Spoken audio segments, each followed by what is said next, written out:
Hello everyone, সবাই কেমন আছো? আশা করছি সবাই ভালো আছো। আমিও ভালো আছি। দেখতেই পাচ্ছ আমি খাবার নিয়ে চলে এসেছি। বিকেলে আমার এতটা খিদে পেয়েছিল, আজকে দুপুরে আমি খুবই অল্প ভাত খেয়েছিলাম, তো প্রচুর খিদে পেয়ে গেছিলো আমার। আর বাড়িতে কিচ্ছুই ছিল না বলতে গেলে। ৫টা মাত্র ব্রেড আর একটা মাত্র ডিম ছিল। আর একটা মাত্র ডিমে তো ৫টা ব্রেড কোনোদিন ডিম টোস্ট হয় না। আমি এইভাবেই ডিম টোস্ট বানাই। যারা যারা আমার মতো বানাও তারা কমেন্ট করো।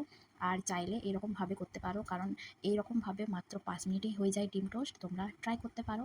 চলো আমি তেলে দিয়ে দিলাম ব্রেডগুলো। এখন দেখো লালচে লালচে কালার হয়ে গেছে। এখন এগুলোকে তুলে নেব।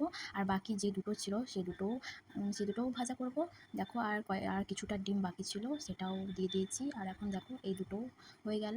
তো দেখতেই পাচ্ছ, যারা খুবই ইজিলি তাড়াতাড়ি চটপট করে খেতে চাও ৫ মিনিটের মধ্যে, তারা এরকম রেসিপি করতে পারো, ব্রেড দিয়ে ডিম টোস্ট। আর বিশেষ করে একমাত্র ডিম থাকলে এরকমভাবে করতে পারো, খুবই টেস্টি লাগে। দেখো দেখো কতটা দেখতে যেমন টেস্টি হয়েছে, খেতেও তেমন টেস্টি। দেখো এন্ডে আমার মায়ের রিভিউ। টেস্টি কিছু হবে না? अभी टेस्टी